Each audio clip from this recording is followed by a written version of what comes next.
heal as a team, we're going to crumble.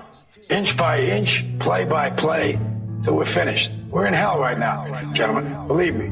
And we can stay here, get the shit kicked out of us, or we can fight our way back into the light. We can climb out of hell. 1 inch at a time. You know, when you get old in life, things get taken from you. I mean, that's part of life.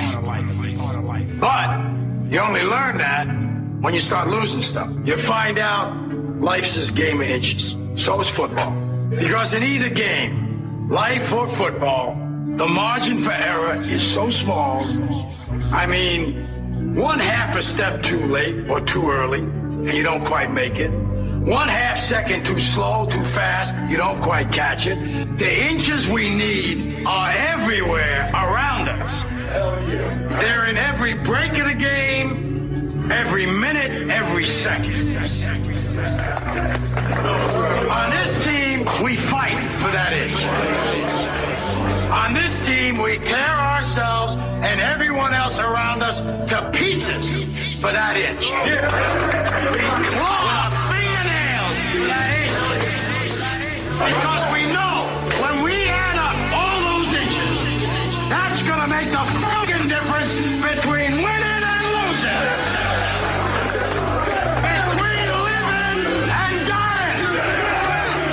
I'll tell you this, in any fight, it's the guy who's willing to die who's going to win that inch. And I know if I'm going to have any life anymore, it's because I'm still willing to fight and die for that inch.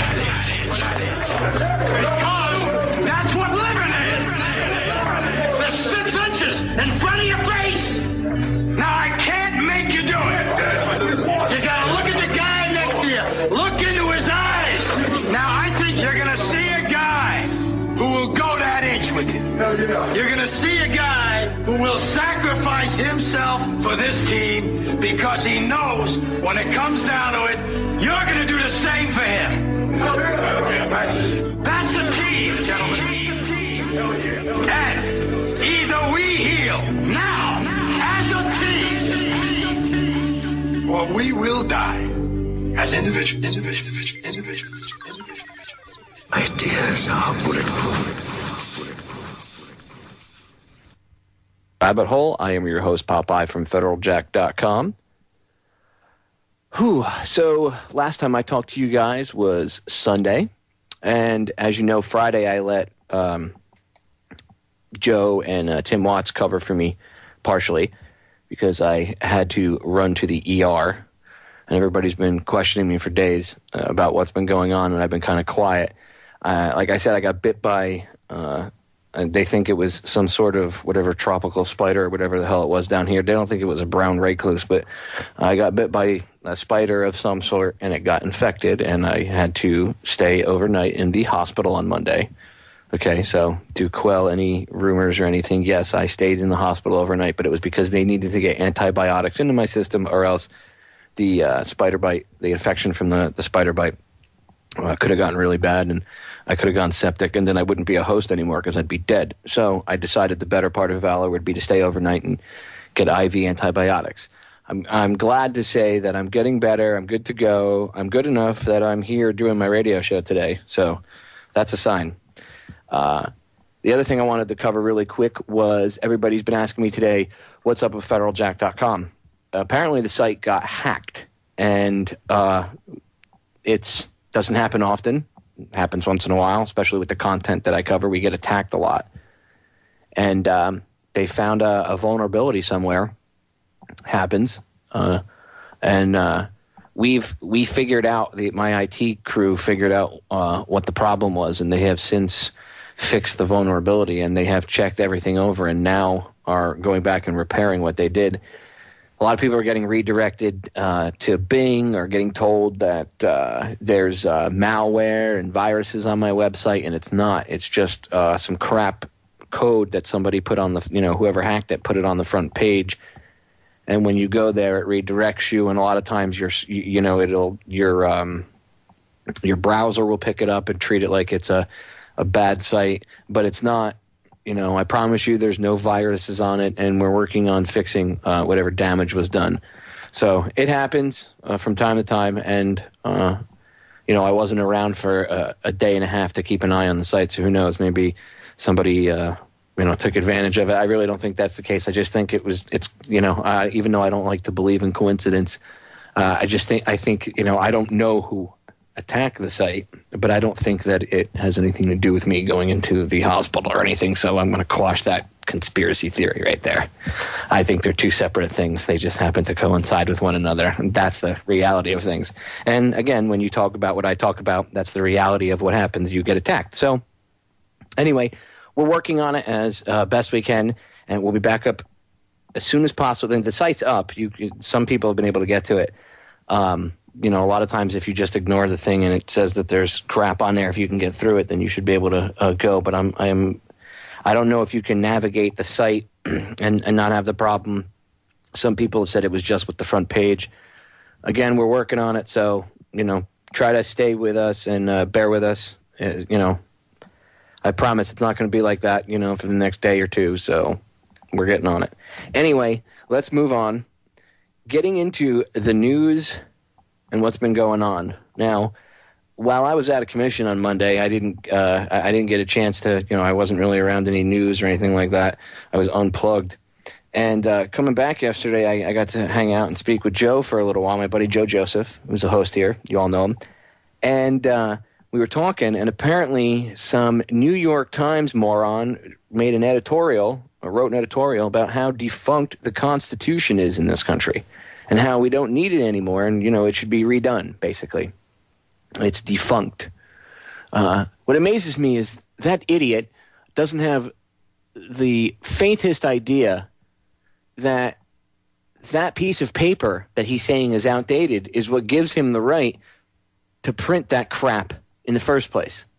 Because without that piece of paper, he wouldn't have the right to print that. He wouldn't have the freedom to print that. It wouldn't be there. It wouldn't have been announced. It wouldn't have been set in, stone at, quote unquote. It wouldn't have been written down for all to see, like a proclamation. These are human rights. Everybody. Moron. The Constitution is not outdated. And I didn't read the guy's op-ed, but I listened to Joe rip it apart. And he did a podcast about it, and I listened to it, and he was right on the money. Right on the money. I mean, this guy is out of his mind. We don't need the Supreme Court there. If they think that they need to interpret the Constitution, then maybe we should get rid of them too. So now we're just remodeling our whole form of government because, Barack Obama and his puppet masters don't like it. And we're all just going to go, yeah, it's all cool. It's all for terrorism, though, right? It's all to protect us from Al-Qaeda. Because Al-Qaeda is the one making us change the Constitution, right? Or getting that idea in your head that it needs to be changed, right? They're the ones on TV doing it, right? No, they're not. And most of these morons that, come out with this, well, we should get rid of the Constitution, they're either paid to do it, or a lot of people, you get special interest groups that push that same idea. And of course, I don't think Obama sits in his, maybe he does. He's probably, he's probably into what he does. So I'm sure he doesn't have any qualm about doing it, but I'm sure he gets orders from somebody else. I really doubt, and I do not believe for one bit that the buck stops with him whatsoever. I don't buy that. Okay, so when people try to vilify him, that's what his whole job is, to do that. It's to take that vilification, to take that blame. I'm the bad guy. I'm Barack Obama. Just like George Bush was the dickhead for 8 years. And before that, Clinton. And before that, George's dad. And before that, Ronnie Reagan. And then you had Carter. And Ford. And Nixon. We haven't had a real president since John F. Kennedy was in office, and they blew his head clear off. They killed him deader than a hammer. They took him out purposely. And I'm not saying Kennedy was perfect. He was by far not perfect. But I think he was starting to change. I think he was starting to wise up to what was going on, and he figured he could at least affect some sort of change, and they said no, and everybody else since then has been a good little puppet. So, no, I don't really believe that Obama sits up on his throne in the White House and laughs, I'm going to destroy the Constitution. Do I think he cares about the Constitution, though? No. I think he wipes his ass with it. And that alone is considered sedition and treason. And all of them that are against the Constitution, when you get politicians in them saying to you that the Constitution's outdated and stuff, there's a problem. Because they take an oath to defend that very Constitution that they're telling you is outdated. That's what, in law, you'd call a conflict of interest. We're going to break, ladies and gentlemen. We'll be right back. So stay tuned. 3 minutes. All right, ladies and gentlemen, we are back.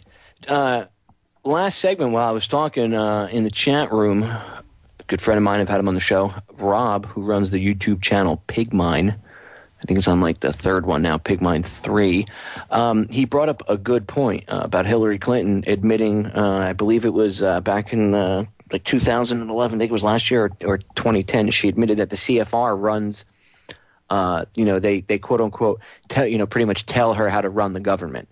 And she was speaking at a CFR event, and she's standing there talking. While she's talking, they got those backgrounds behind them that they erect a little wall. And it says Council on Foreign Relations. Listen to what she says, okay? And play this for anybody in your family that says, oh, they don't run the country. What are you talking about? Here's Hillary Clinton, Secretary of State at the time. Oh, thank you very much, Richard. And I am delighted to be here in these new headquarters. I have been often to, the mothership in New York City. But it's good to have an outpost of the council right here down the street from the State Department. We get a lot of advice from the council, so this will mean I won't have as far to go to be told what we should be doing and how we should think about the future. I mean, Richard just gave what could be described as a mini version of my remarks in talking about the issues that confront us. But I look out at this audience filled with not only many friends and colleagues, but people who have served in prior administrations. And so there is never a time when the inbox is not full.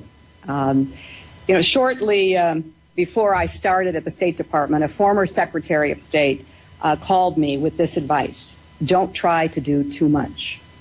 And it seemed like a wise admonition if only it were possible. But the international agenda today is unforgiving. 2 wars, conflict in the Middle East, ongoing threats of violence. Did you hear what she just said? I'm going to rewind that for you guys for a second. The international agenda is unforgiving, and then she proceeds to say wars. Listen. It were possible. But the international agenda today is unforgiving.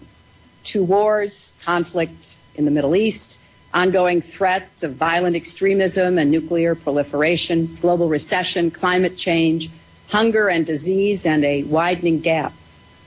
Let me replay that one more time. Wise admonition, if only it were possible. But the international agenda today is unforgiving.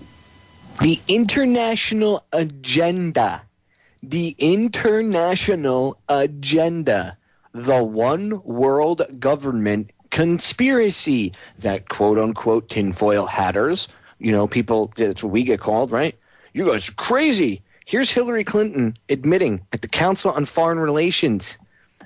The international agenda, ladies and gentlemen, you just heard it from her mouth. The international agenda is unforgiving. The New World Order is unforgiving, and she must do what her masters say or she will get pushed underneath the front of that steamroller just like everybody else. And she knows it. This is when she became Secretary of State. This is not too long afterward. Probably about a year or two, so in the past 2 years when she spoke at the Council on Foreign Relations. Doesn't surprise me, but you should play that back. You know what? One more time, I'll let you hear her say it. So go get your relatives. I'm going to give you a second. I'll give you 5 seconds. Turn your speakers up. Turn your cell phone up. If you're listening on TuneIn, crank the volume. Crank the speaker volume, everything. Turn it up, way up. And listen to this one more time. Listen to Hillary Clinton. Listen to what she says. Pay attention. it were possible. But the international agenda today is unforgiving. 2 wars, conflict in the Middle East, ongoing threats of violent extremism and nuclear proliferation, global recession, climate change, hunger and disease, and a widening gap between the rich and the poor. That is their global agenda. She just said the global agenda is unforgiving and proceeded to list off what the global agenda is. And is that not everything that we've all said for years, that this is what they're doing? People going back to guys like Gary Allen in the 60s. Oh, you crazy conspiracy theorists. There's Hillary Clinton, or should I call her Hitlery Clinton. Right there. Admitting it.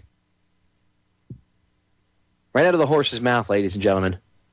So from now on, nobody can tell you that, oh, well, that's hearsay. You heard her say it.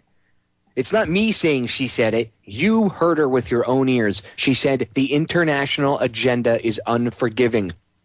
Well, what exactly is the international agenda? Well, I guess she explained it, didn't she? Wars, conflict in the Middle East, threat of terrorism, economic stuff, global warming, or I think she called it climate change. I think that's when they went from calling it global warming to climate change. Because that's the reality of it, is the climate changes. Okay, that's what happens. Instead of this man-made global warming crap. You see, she's telling you what their agenda is. I got to give Rob a big thanks because it was a good point to bring up. Just hearing her say it, I mean, it fires me up because she says right there, the international agenda is unforgiving, and then she proceeds to list off exactly what they're doing, exactly to the T what everybody's been saying for years now. The Council on Foreign Relations runs the government. Oh, you conspiracy theorists are all kooks. You guys are all nut jobs. All you kooks out there think the government runs the country. Pfft, government's so inept, dude. You kidding? I hear that all the time. Popeye, the government's so inept, there's no way that they could possibly ever be able to pull this off. No. See, that's the trick. It's a con. It's the art of the long con. And you're the one being conned because you think the government's stupid. You know, if I wanted to have people underestimate me, okay, I would pretend to be dumb. And I would pretend that I could be a fly on the wall because nobody would worry about talking in front of me or doing anything in front of me because, hey, he's inept. He's stupid, okay? If I wanted to be able to get stuff done behind the scenes, I would pretend to be stupid so nobody would be paying attention to me. And you could come and go as you please because you'd be a fly on the wall. Nobody would pay attention to you. Nobody would care. Oh, they're so dumb. Leave it up to those dumb government people. They cause all these problems, but man, they're dumb. No, you can't have it both ways. They can't be smart enough to draft something and hide it in the NDAA like indefinite detention and then at the same time be stupid. Well, Popeye, they make mistakes. Did you ever think that the mistakes are made on purpose? It's called acting. And no, I'm not talking about the Dallas Goldbug moron, Pima County Sheriff idiot from YouTube. I'm talking about if you want to pull something off, sometimes you act a part. And that's what they do. Okay, the government pretends. They pretend to have your best interest at heart. Why do you think it's always for the kids, because it's a hook. It's a hook to, oh, yeah, we should do it. We should totally enslave ourselves and give up our civil liberties because it'll make our children safer. No, it won't. I have news for you. What makes your children safe is you having your civil liberties and you teaching them about theirs and teaching them about freedom and the Constitution and everything else. That is what makes the kids safe. You know, I've said this before about guns. You know, when I was a kid, I was exposed to guns. I was taught all about guns, okay? And I knew that my father's guns in the house were. You know what? I never screwed with them. If I was going through my parents' bedroom and I came across one of my father's guns, I never touched it because I understood. I knew it, and I respected it. That's how safety works. We're back, ladies and gentlemen. I want to get on the topic again, just for a brief minute, about rape in the military. And it can't get talked about enough. It happens to women. It even happens to men. But it happens often. And I've played you guys clips, female Marines, women in the Navy, Army, Coast Guard, Air Force. Well, here's a clip from Representative Jackie Speier talking to CNN today about just this.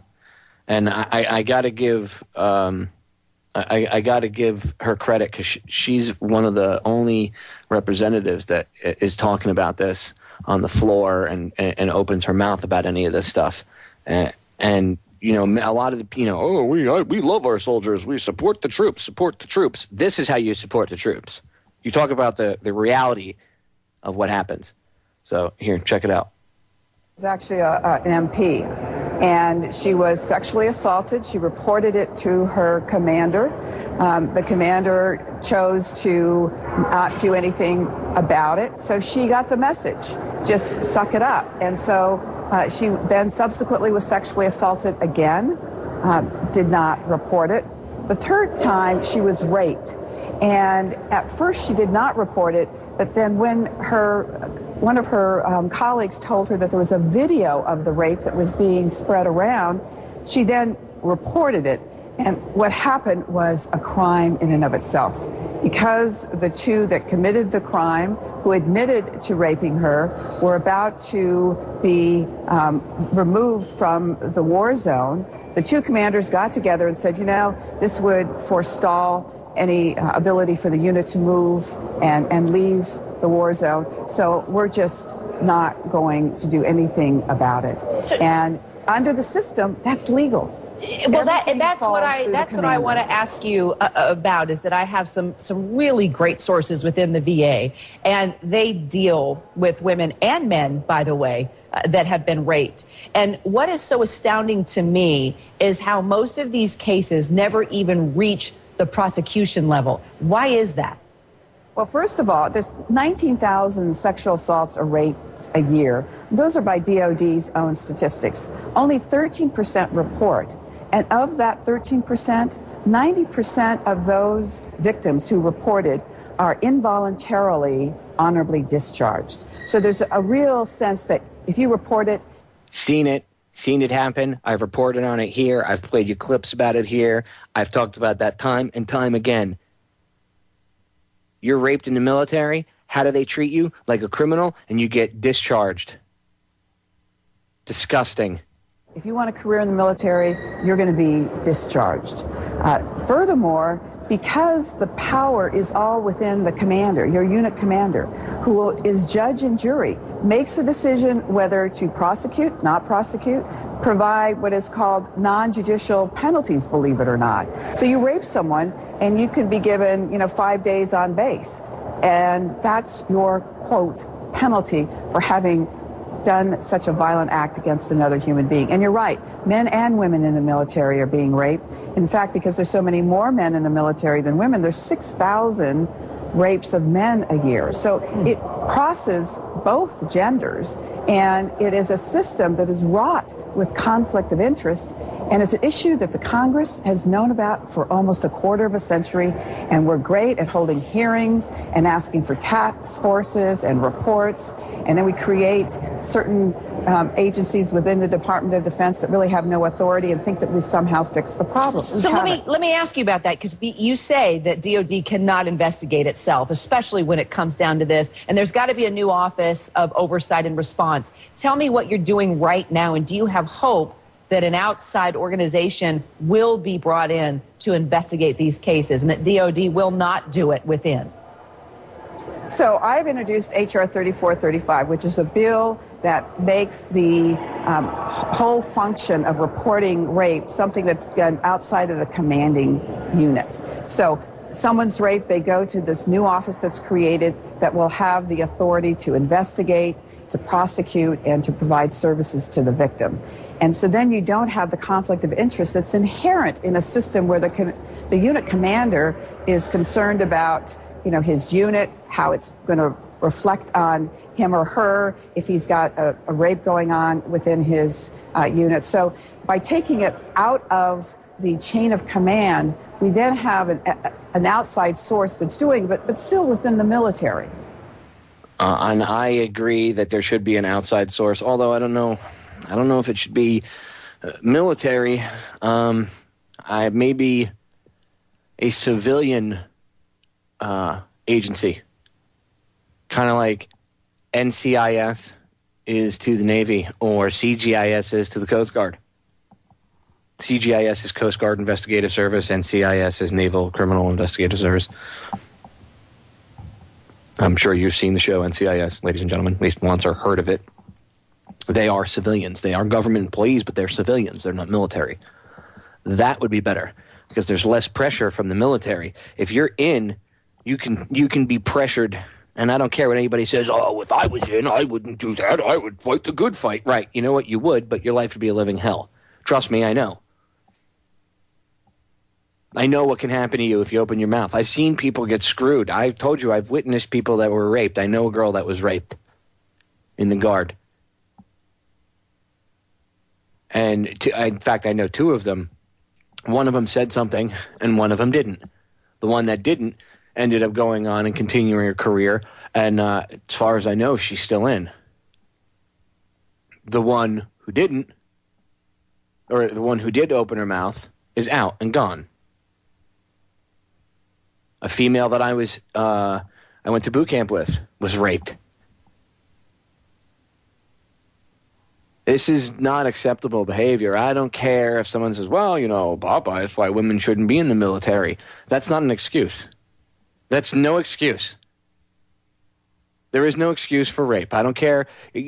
Maybe certain jobs, and this is going to sound sexist. I'm not trying to be sexist, ladies, but maybe certain jobs women shouldn't be put in because the pressures on the men around them are too great. That maybe that will happen. Maybe if it was an all-female unit, that's cool. I mean, that's usually what the Marines do. They have like all-female units. So, but if you mix them together, if you mix the females and the males together at any point, you're going to have that because the males are obviously going to outnumber the females. The guys are going to be horny because they haven't seen any, sort of poontang in a while.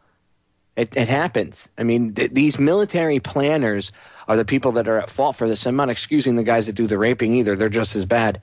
But the people that know about this, she just admitted, you heard her say Congress has known about this for like 25 years at least, and they haven't done anything about it. They have hearings about it. So, yeah, having a hearing is great. Having a hearing where somebody can vent what happened to them, yeah, that's great. But how about a little justice brought to that person? Because, they were raped. They were sexually assaulted. They were violated. That is one of the worst things in the world, the worst feeling ever for someone to go through. I personally have never gone through it, but again, I know people that have, and I've seen their pain. And they've told me that they would have felt better if they were, murder would have been better to have been killed than what they have because of the emotional scars. It's horrible, inexcusable. And our military should be way more professional than that. And we should be holding them to that standard. I know anybody, I was friends, in my circle, we were friends with a few chicks, and they, some of them might have had, well, at least when we were around, advances on them, but nobody would be able to cross a certain line with them because they knew if they did that they would end up, in a hurt locker for real. But you can't be around people 24/7, 7 days a week. You can't protect them for a 20-year career in the military. So at some point, if you're a female in the military, the chances are you might get raped. That's horrible. Tell that to the recruiters. Tell the recruiters to tell that to the women when they go up to the recruiting offices. Hey, there's a chance that, there's 3 of you in this office. One of you is going to get raped. That's unacceptable. And that's only what's getting reported. 19,000 a year? Did they say 6,000 were men?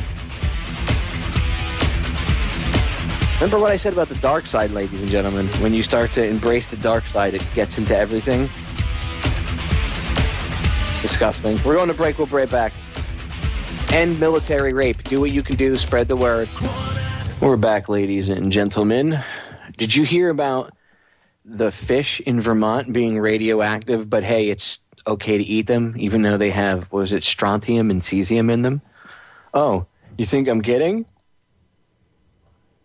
Stephen Laramie's been ice fishing on Lake Carmi for years and oftentimes makes a meal out of his catch. Walleye fish and northern fish, and we keep perch too. So to hear something could be up with one of his favorite foods was a bit puzzling. I've never had any reaction but I haven't heard more. Now they're talking more of it. I don't know if it's more or less, or they always talk about mercury or that in the water. In this case, scientists say they found traces of radioactive materials in Lake Carmi's fish. Strontium-90, cesium-137. The results are eyebrow-raising, says state radiological expert Bill Irwin, but not because they make these fish inedible. If fish were healthy to eat 2 days ago before anybody heard about this, it's still the same. But because the amounts found were similar to those in fish tested down by Vermont Yankee 2 years ago. Lake Carmi and Yankee are on opposite sides of the state, more than 150 miles apart.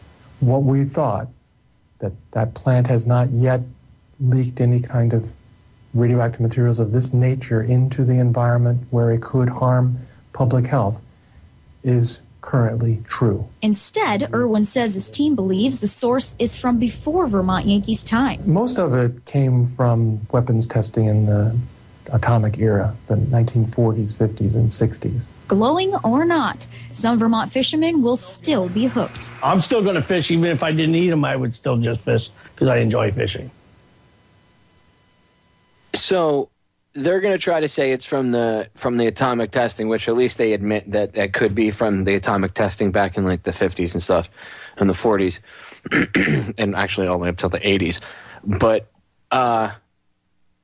and no, they even though people think that we stopped after the 60s, we didn't. There's this I can't remember what website it is, but somebody put it up on YouTube. Just look up. Oh, I know somebody in the chat will put it up, but just look up like atomic bomb testing around the world since like 1950. Just Google it and I'm sure the video will come up. And it shows like this map, and it shows like, little explosions all over the world. And every time there's an explosion, like there's a bunch of flags and it tells you which country did what. And you'll see how much atomic testing they did. So yeah, it wouldn't surprise me that this kind of stuff, that's what they found. Who knows? The plant could be leaking some stuff. I mean, they do put in, like Christina said when she came on last week, Christina Consolo, the rat chick, they leak neutrinos into the ground. But what about Fukushima? What about fallout in the rain coming down into the lake, where the fish swim around and eat and live? But see, they don't even mention that. They mention it. They mention the plant that's close by, and they mention the testing. But never once do you hear Fukushima come up ever. Like it doesn't exist. Fukushima's not it can't happen. It couldn't possibly be Fukushima. And credit goes to Adolf, by the way, in the chat room, who threw the video clip up. If I click on it, it'll bring up the name, and I can tell you guys what it is on air. It's called Nuclear. Oh, look at me! I pulled a George Bush. Nuclear detonation timeline, 1945 to, and then I can't see the rest. So just type in nuclear detonation timeline 1945 dash, and I'm sure it'll come up. And it's a really incredible video to watch when you realize how many of these things we've, lit off all over the planet. What have we done to this planet? What have we done to the future? The scary part about Fukushima is, and this is why I brought it up, that a lot of that what was it? Japan bought like 70-something percent, 72% or something, or 76% of the MOX fuel rods from Russia, and this stuff was formerly used in weapons testing. So they had weapons grade material in those rods that blew up all over Japan and went all over the world and is now, this fine powdery dust all over the place. And regardless of what reason you believe Fukushima blew, whether you believe that they planted a bomb or blah, blah, blah, blah, blah, whatever, it's in the atmosphere. We have to deal with it. This isn't and as you see, I'm not freaking out. I'm telling you the God's honest truth, like I'm sitting having a cup of coffee with you. It's in the atmosphere. It's in the food. There's videos of people taking Geiger counters to the store, and they walk past produce, and it's beep, beep, beep, beep, beep, beep, beep, beep, beep, going, crazy. That's never a good sign when you bring a Geiger counter to, the produce section of the food store, and it goes ape shit. That's not a good sign, okay, just so you know. I know a lot of people watch Dancing with the Stars and might not understand how a Geiger counter works, but, for the simple people, it's not a good sign. That's like a canary in the coal mine. So you're feeding your kids this stuff, not to mention the stuff that's coming down in the atmosphere, the hot particles. I mean, ladies and gentlemen, this is really something you need to be aware of. Why do you think we play that fallout forecast from the Radchick at every half hour here on the network? So people can hear it. Every half hour that thing plays for a reason. Or I should say, every, not every half hour, every hour on the half hour mark it plays. So, at 30 minutes when that break comes up is when Christina's forecast plays. And by the way, I just got some breaking news from my IT guys as I was sitting here talking to you. Federal Jack is all fixed and back up, so it is back 100%. They cleaned it up and killed what was on there, and they fixed the vulnerability. So we shouldn't have that problem. Ladies and gentlemen, it happens. The stuff that we talk about, we constantly get attacked for. Right after we created the page for the war crimes about what was going on in Libya with the NATO-backed rebels and what they were really doing. The site went down for you. You all know about this, right? If you don't, the site went down for like a day or two after we put that page up, and then they destroyed the original site that we actually created to host all the videos and stuff. I mean, it was viciously attacked. Like the server got attacked, the site itself got attacked, and obviously we stepped on a hornet's nest. So we made it bigger, better, stronger, and stuff like that causes us to get attacked. But we're back. And we don't plan on going anywhere. And the more they attack us, the more they piss me off. By the way, one of our YouTube channels, The Answer to 1984 is, which you all have heard me talk about before, it had full-length upload capabilities. It got a copyright strike 2 days ago from Warner Music Group, so I can no longer upload full-length videos to that channel.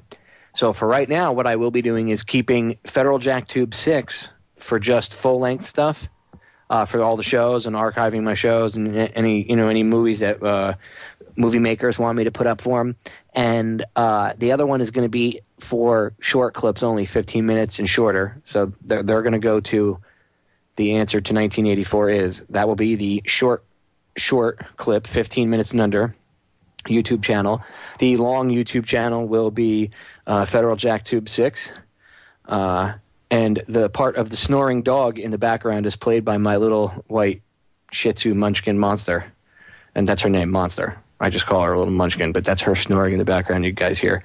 So I'm going to make a new YouTube channel, full length. And I'm not sure how long it's going to take me. Again, I have a lot on my plate, and I'm still kind of recovering from my little ordeal here. But within the next couple of days, I'll get one up, and then however long it takes YouTube to give you the full-length upload capability. And I'll just use that one as a backup. And I'll upload all the shows there as an archive just in case The Answer to 1984 gets attacked again and gets taken down. At least there will be an archive of the shows and stuff. But I wanted you all to be aware that the YouTube shenanigans are up again. It's been about, 6.5 months, so it's about that time. I started Federal Jack Tube 6, I think it was in July. You can see it on the front of the page. And July 2, so if it was July, it would be 7, that's we'll say 5 months, 6 months, like 6.5, 7 months, right? And I've gotten over like 1.5 million views already on that one YouTube channel. So that's why I get attacked. When people go, why do you get attacked?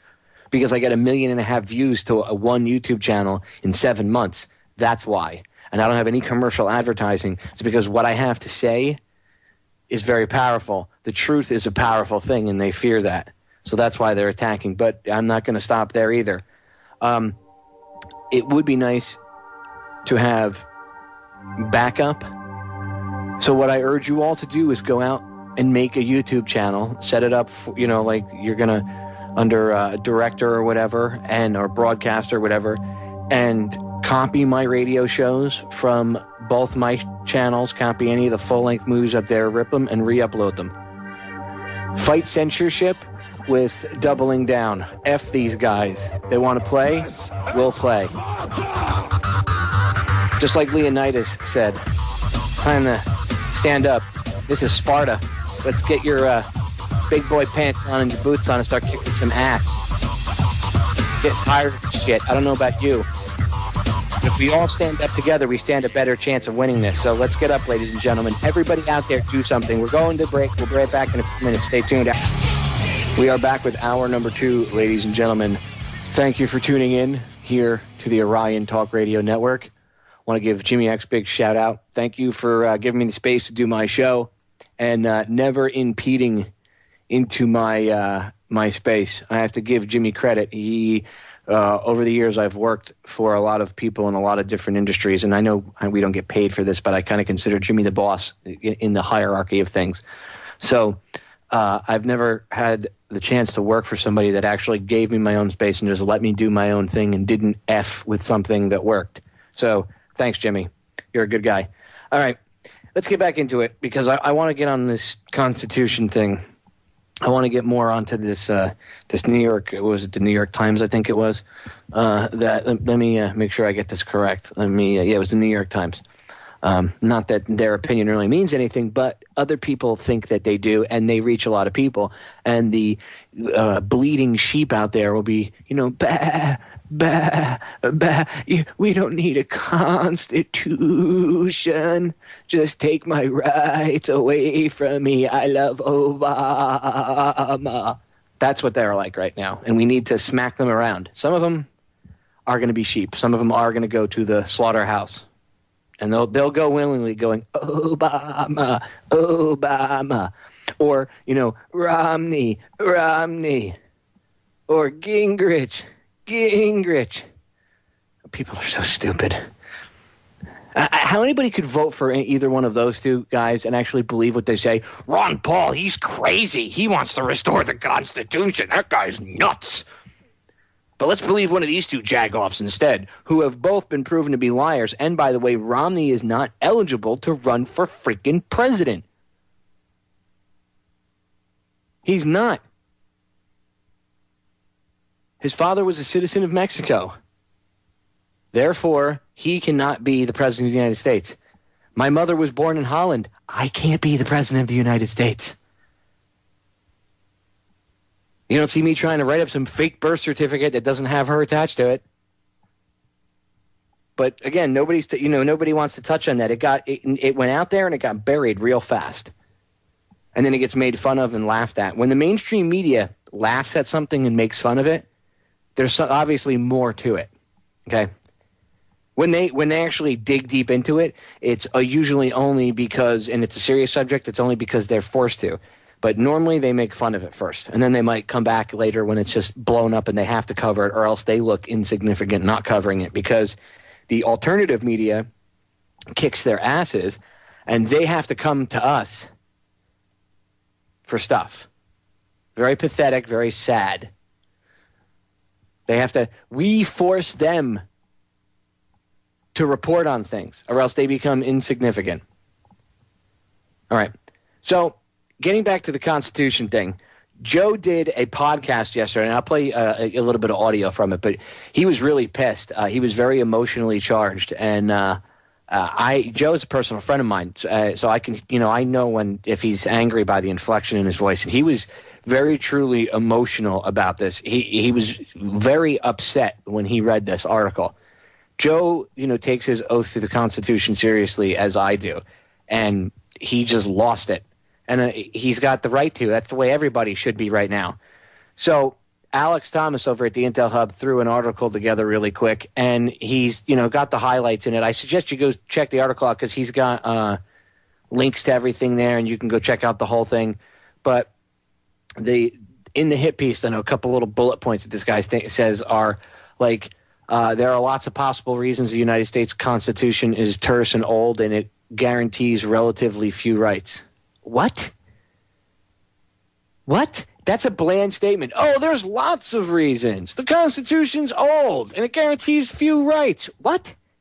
No, it guarantees my right to have a gun, to have freedom of speech, to tell the government to go F itself, okay? That's what it guarantees.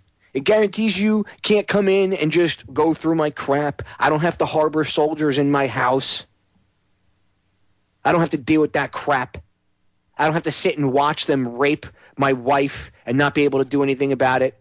Not that I would do it. I wouldn't do anything about it anyway. I'm the kind of guy, I would die trying to stop them. And believe me, if I died, I would take everybody in the effing room with me on that little situation, okay?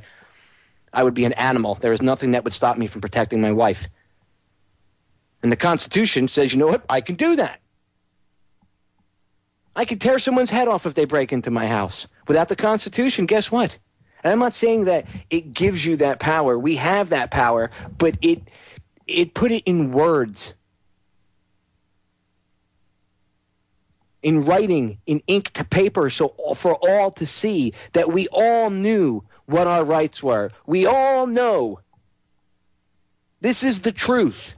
So it's not outdated. And again, like I said the first hour, this Jagoff, does he realize that he wouldn't even been able to even have the freedom to write as a writer? Now, obviously, this article, somebody probably went to him and sat him down and told him, here's some bullet points, come up with something, whatever. Maybe multiple people worked on it and they just put it under his name. Maybe the guy's a card-carrying CIA member and you just don't know it. Again, getting into the Fletcher Prouty stuff. But the point is, if he was at all a real journalist, and aside from this, where does he think he gets the freedom of the press? Where does that come from? Oh, the Constitution. Jerk off. People are so two-faced, it's disgusting. And there are morons out there that'll be like, he's right. The commitment of some members, and I'm quoting this guy again, the commitment of some members of the Supreme Court to interpreting the Constitution according to its original meaning in the 18th century may send the signal that it is of little current use to, say, a new African nation. Who gives a crap about a new African nation? No offense to the people in Africa. I have people in Africa that go to my website and listen to the show. I'm not ranking on you. But what the hell? That's comparing apples and oranges. You see, it's word magic. You understand when I've talked about word magic, how they put ideas into your head through the use of certain words in certain, put together in a sentence in a certain way. Well, the Constitution doesn't really mean anything to a new country in Africa. Well, that's not my problem. It's not their Constitution. It's my country. But we're a global world, Popeye. No, F you. We are a global world, but I can still be a United States citizen. The Constitution was written with the idea of getting along with everybody in the world. Not having wars and fights and all this other crap. The idea was to be left alone and to have our own rights to do our own thing.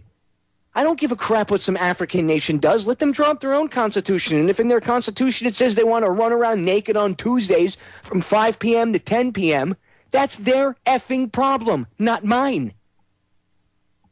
I don't have any say about it. I might not like it.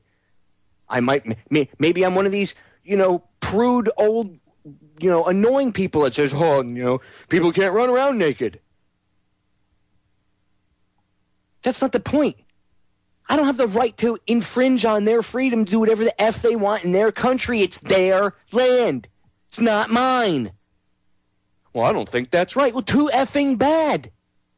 It's like these goddamn soccer moms. Oh, my kid saw this on television, so turn it off. Turn it off. Don't buy them the video game. Well, my son plays violent video games. You bought him the video game. You bought him the video game system. Well, he'll get it and play it with his friends. You know what? Kids will be kids, you're right. But if you really don't want him to play that game and you're against it, then you punish his ass for doing it. Be a parent. Personal responsibility. Handling your business.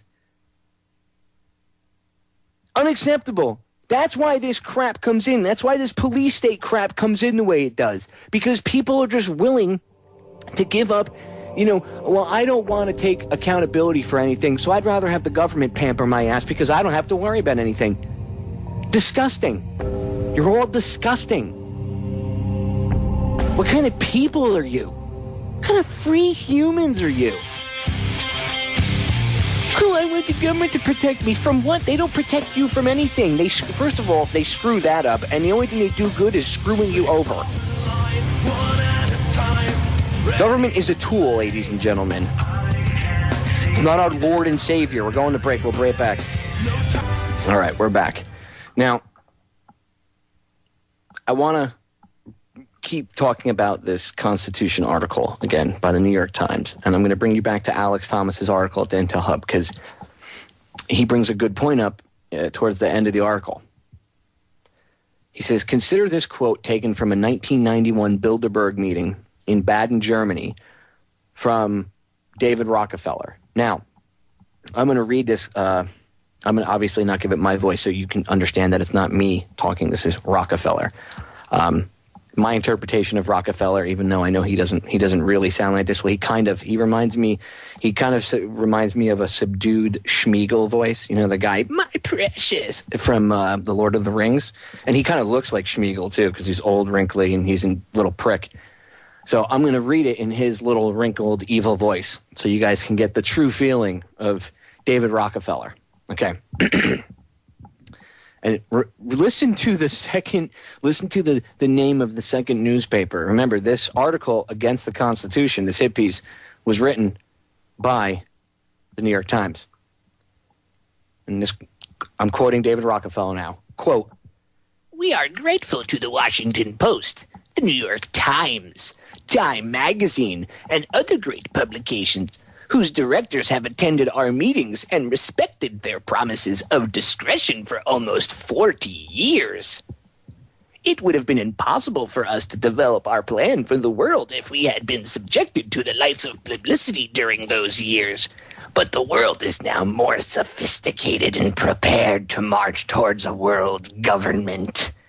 The supranational sovereignty of an intellectual elite and world bankers is surely preferable to the national autodetermination practiced in past centuries." End quote. David Rockefeller. So, do you see where I'm going with this? What I told you about the Council on Foreign Relations, I played you the clip in the first hour with Hillary Clinton, where she gets her marching orders from. Do you see what I'm talking about? Do you see it, ladies and gentlemen? Can you show it to your loved ones? Maybe this will help them wake up. Unbelievable. He's admitting it right there. You hear him say, without the help of the New York Times, and then you read the New York Times hit piece.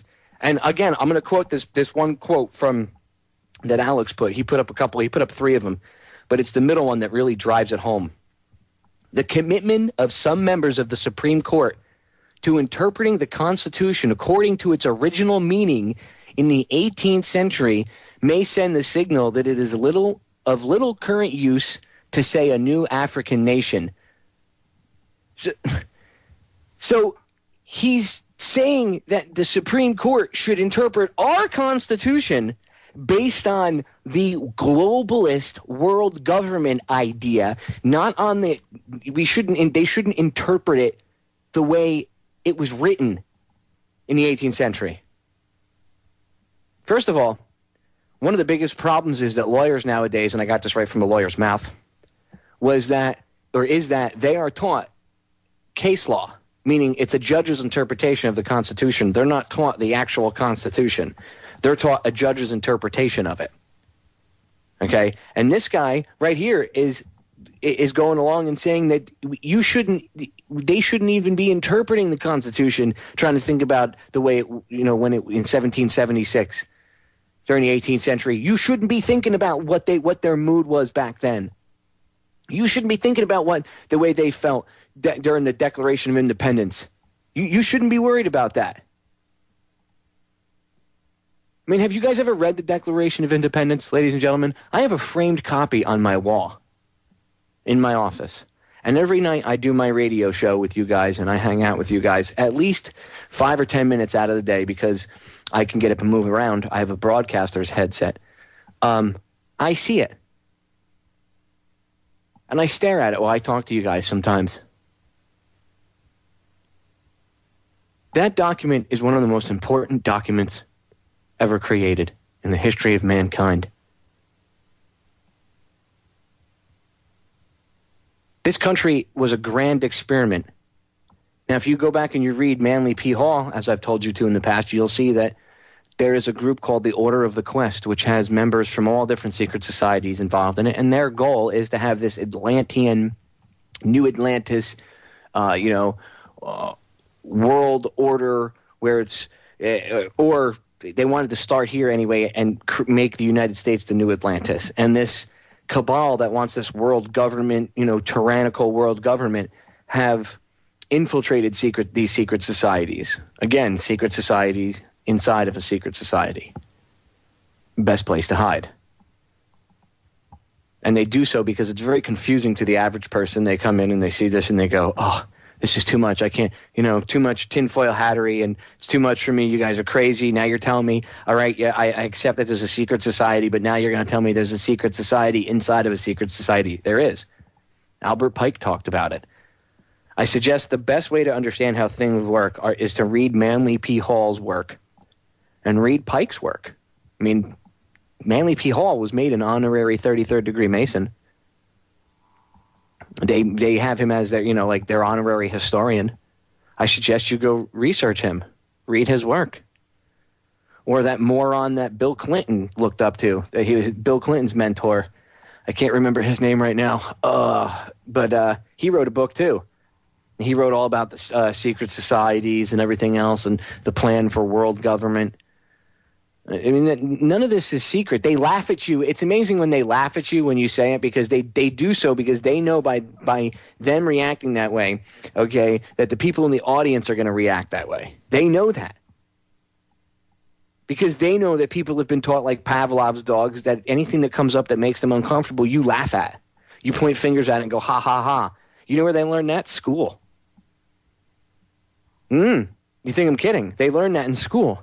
Why do you think kids are allowed to point out other kids and go, ha, ha, ha, ha, ha, ha? Why do you think that stuff is not, put to an end? And some teachers will just go, oh, stop it, oh, stop it, oh, stop it. Why do you think that stuff is allowed to happen? You don't think that happens for a reason? And I'm not saying all bullying, but that's called social engineering, because the teacher allows it to happen. And again, you have to understand Charlotte Iserby's stuff, change agents and stuff. You have to understand that the teachers themselves were probably put through the same brainwashing, so they think it's normal to point and laugh at stuff that's out of the ordinary or abnormal. Okay?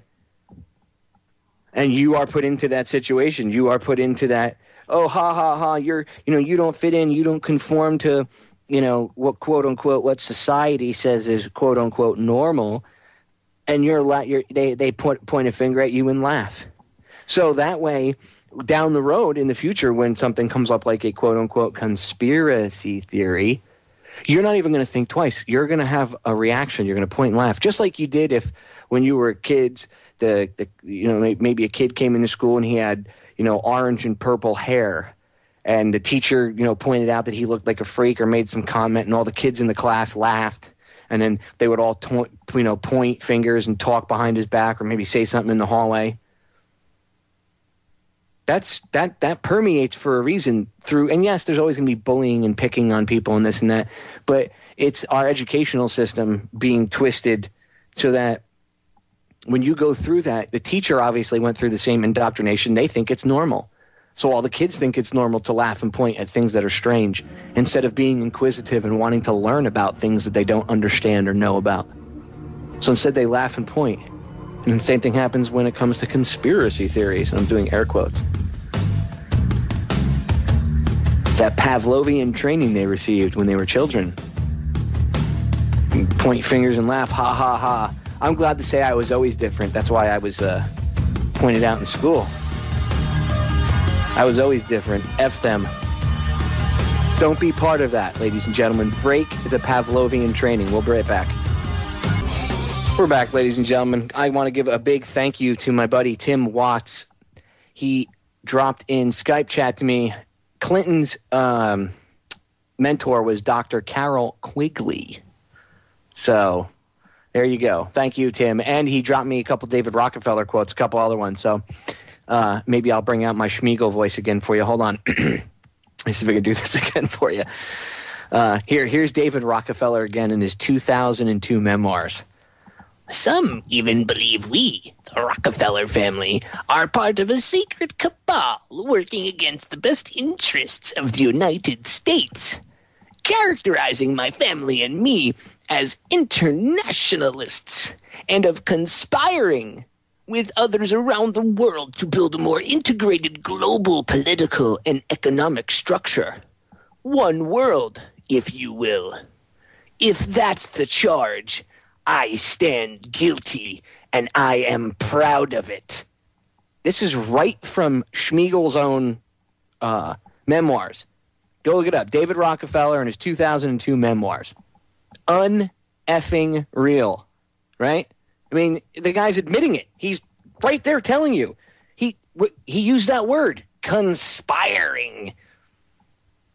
They characterize my family and me as internationalists and of conspiring with others around the world. If that's the charge, I stand guilty.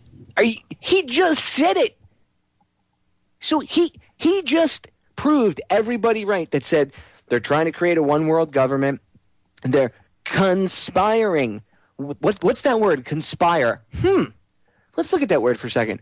Conspire. Where have I heard that before? Conspire. Conspiracy? Conspire? Oh, a conspiracy is if someone conspires with someone else. And it's two or more people.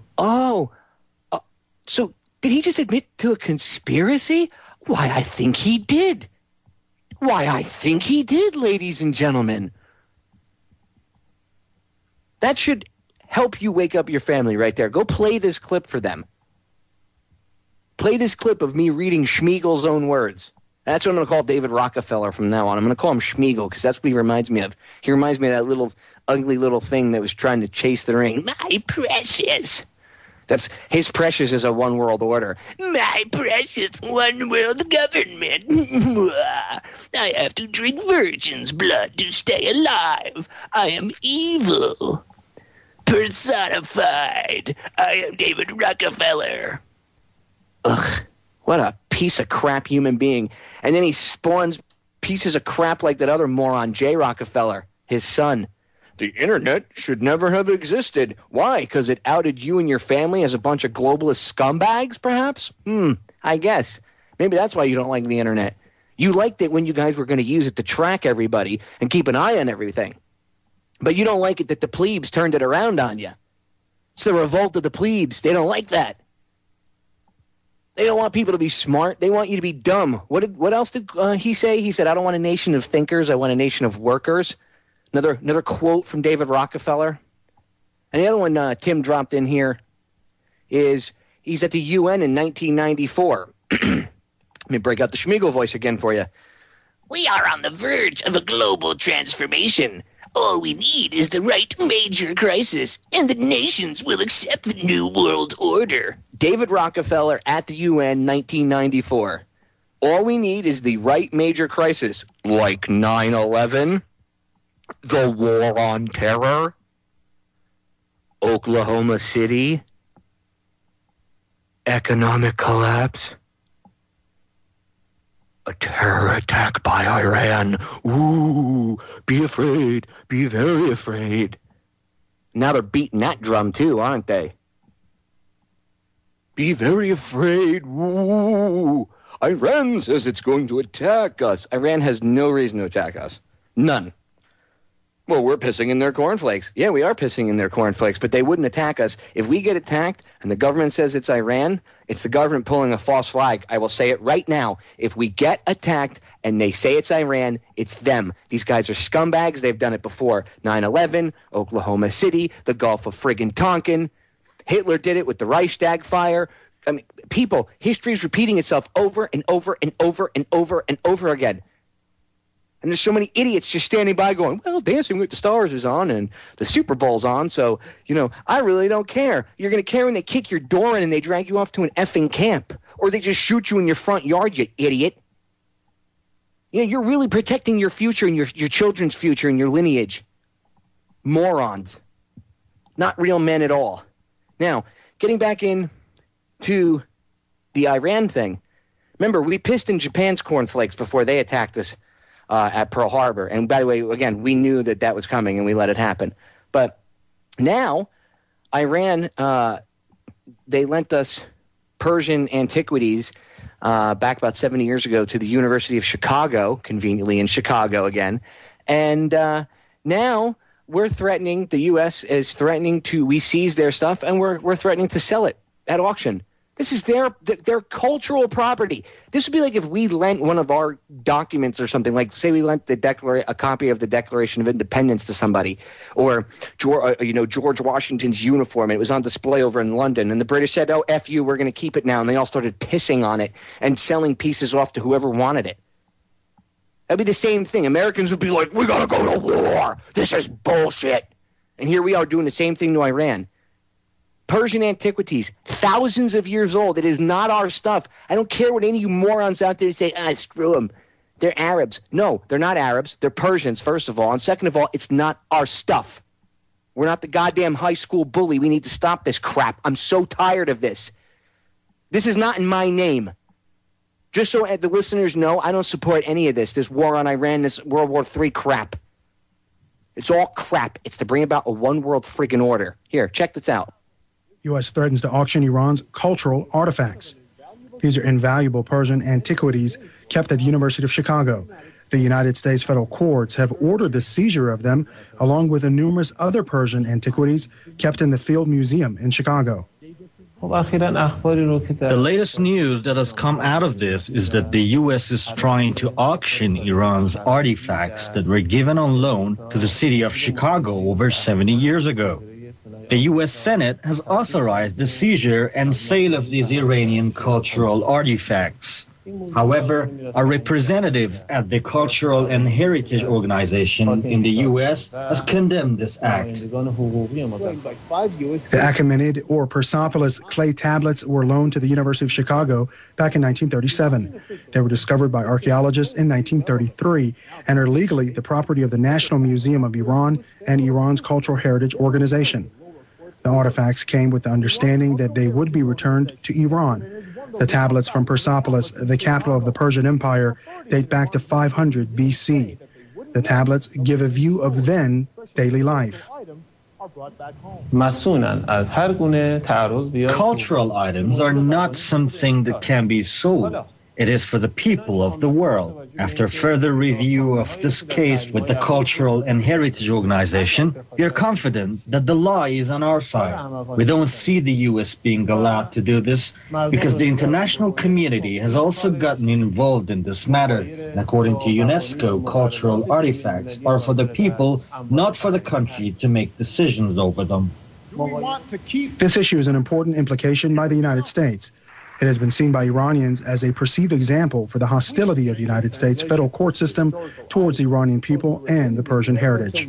I think this is a cultural issue and shouldn't get mixed with politics of two countries. Also, culture and heritage is something that belongs to the people. No country should have the right to sell another country's cultural and significant pieces of history. Well, this bill that has been passed by the Senate to seize and sell Iranian cultural artifacts has political motives behind it. I think the U.S. has tried to bring sanctions and even stop Iran's safe nuclear energy program, but has been unsuccessful. So now they want to hurt us by selling away our culture and heritage. No country should be allowed to do this. And at the end, I think the U.S. will fail. Iran has strongly condemned the U.S. court ruling authorizing the seizure of ancient clay tablets. Other officials expressed outrage also, saying they will appeal to the International Courts of Justice, United Nations Education, Scientific and Cultural Organization, UNESCO, and other international bodies as well. Although UNESCO condemns to seize and sell cultural artifacts of any country, the United States, however, is causing concerns for Iranians as they plan to sell cultural artifacts of Iran at private auctions in the United States. Amir Hossein. I mean, if somebody did that to us, we'd be bombing the shit out of their country. It's the same kind of crap we did to Japan. It's provoking, they're poking the effing bear.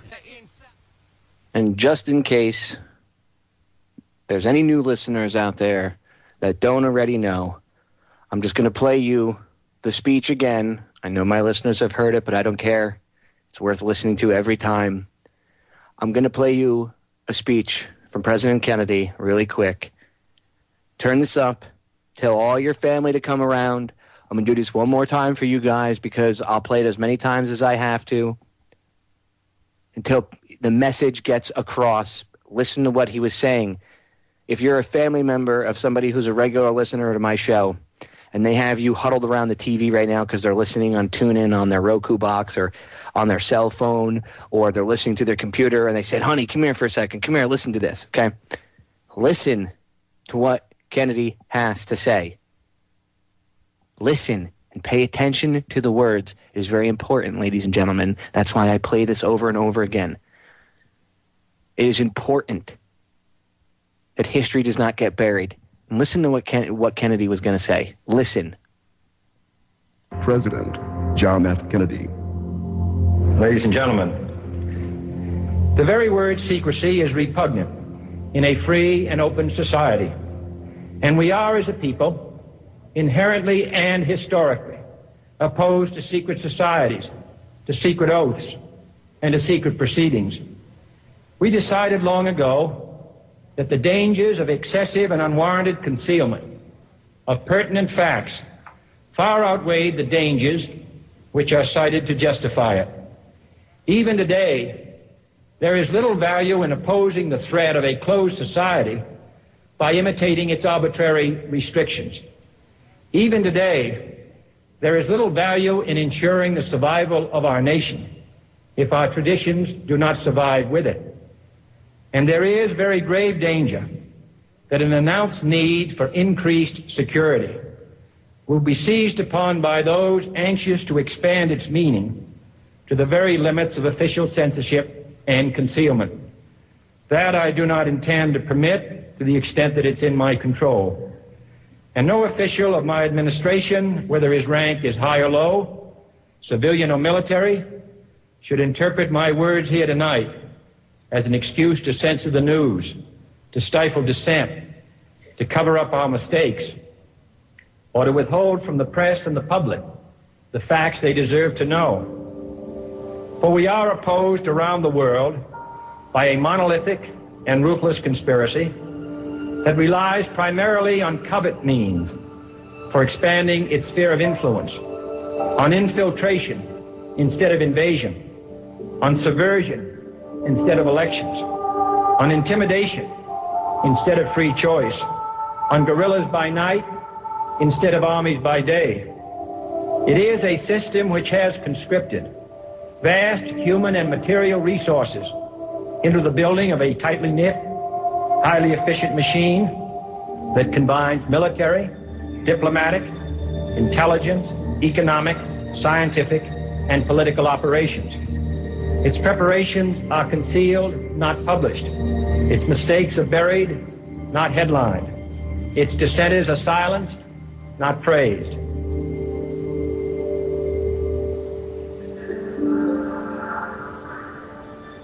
matters are silenced, not praised. No expenditure is questioned, no rumor is printed, no secret is revealed. No president should fear public scrutiny of his program, for from that scrutiny comes understanding, and from that understanding comes support or opposition, and both are necessary. I am not asking your newspapers to support an administration, but I am asking your help in the tremendous task of informing and alerting the American people. For I have complete confidence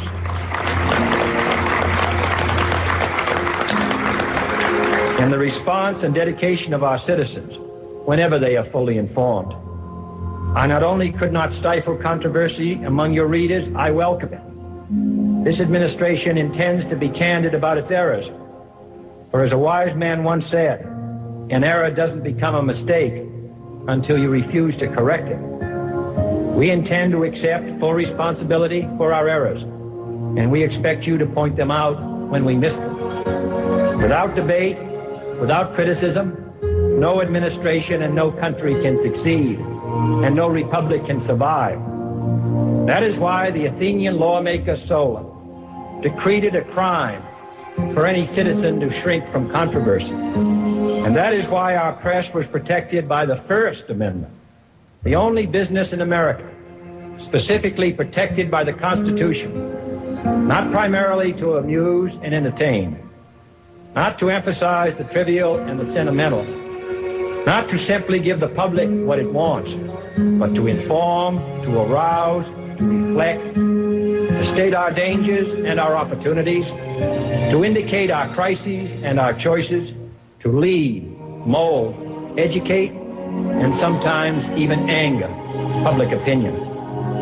This means greater coverage and analysis of international news, for it is no longer far away and foreign, but close at hand and local. It means greater attention to improved understanding of the news, as well as improved transmission. And it means, finally, that government at all levels must meet its obligation to provide you with the fullest possible information outside the narrowest limits of national security. And so it is to the printing press, to the recorder of man's deeds, the keeper of his conscience, the courier of his news, that we look for strength and assistance, confident that with your help, man will be what he was born to be, free and independent. Very powerful speech. Every time I hear it, it gives me goosebumps. I don't think Kennedy was perfect, ladies and gentlemen, but I do think he was trying to stand up to what he realized what was going on, and they took him out. He really did think he had the power of the presidency behind him. Whether he was arrogant for that reason or not, he did at least try to stand up and do a few good things in the end, and he was killed. John wouldn't play ball, so he had to go. It's as simple as that. And now you know why. Because of things he said like that. Again, he wasn't perfect. But I believe that while he was in office, from the research that I've done, and the things he went through in his personal life and as president, changed him profoundly. And that's when he was trying to turn things around, and he was looking for a second term, and they couldn't allow a second Kennedy term. Why do you think they killed Bobby? Sturgis and Morales. Remember those two last names, ladies and gentlemen, the last few minutes. Sturgis and Morales. Both those men were involved with Jack's murder, and both men were involved with Bobby's murder. Coincidence? I don't think so. And I don't think either of the Kennedy brothers was a saint, but I think in their later years, especially after Jack died, Bobby, woke up and realized what was going on. And I've told you to go research this, but there's plenty of evidence to support the fact that he was going to ask Martin Luther King Jr. to run with him as his vice president. And if he did that, that would have been a power duo that could not have been stopped. And things would be very drastically different. And whether or not these men that killed him thought they were doing the right thing for this country, they weren't. Doesn't matter if they were brainwashed and thought they weren't doing the right thing. They didn't let the nation choose its course. The course was chosen via bullets. Study your history, ladies and gentlemen. That way you can see what's going on today. It's the only way to fight this stuff. Really quick, before we run out of time here, I want to let you guys know I have about 20 federaljack.com t-shirts left, and that's why I haven't put them up for sale, because I just don't have a ton of them. So what I'm going to do is anybody that can make a cool promotional video for Federal Jack and my show down the rabbit hole, okay? If you guys can put something together with graphics and video and music or whatever, whoever does something really cool and puts together a good promotional video, like, you know, it doesn't have to be super long, like 30 seconds, 40 seconds, something like that. You can make it longer if you want. It's your call. You can, you know, rip clips. If you want to do that, just contact me and I can tell me what show you want, or you can just go on YouTube and look up the archives and rip whatever shows. If you want to use clips and stuff, make some cool promo. But if you do that, I'll hook you up with a federaljack.com t-shirt for free. And they're multicolor front and back. If you've ever seen the new business card I have, it's got Uncle Jack on the front. That's the shadowy Uncle Sam figure with the hat with the all-seeing eye and the two puppets. It's got that on the front. And then it's got the front of the card, you know, huge across the back of the shirt. Beautiful shirts. They came out real good. But I didn't get a ton of them because I didn't have a ton of money. So I wanted to take care of the people that, you know, hook us up and take care of Federal Jack and do things behind the scenes first. And then whatever I have left, I wanted to be able to give out to the people in one way, shape, or form. So since I'm not going to sell them, I'll have this I guess it's not really a contest, but if whoever makes cool promotional videos or whatever and sends stuff to me, or you know, like makes a video of you promoting Orion, my show, and federaljack.com, I'll hook you up with shirts. And if it's really off the top, maybe I'll even hook you up with 2 shirts. So, you know, maybe a couple whatever movies I have laying around, I'll give you guys. I'll put together a little care package. So just want to throw that out there. Ladies and gentlemen, 2 hours went fast tonight. Thank you very much for listening. You guys are great. Without you, there'd be no reason to do this stuff. Nobody was listening. Thank you for coming. I'll see you all on Friday. Semper Fi. I'm out.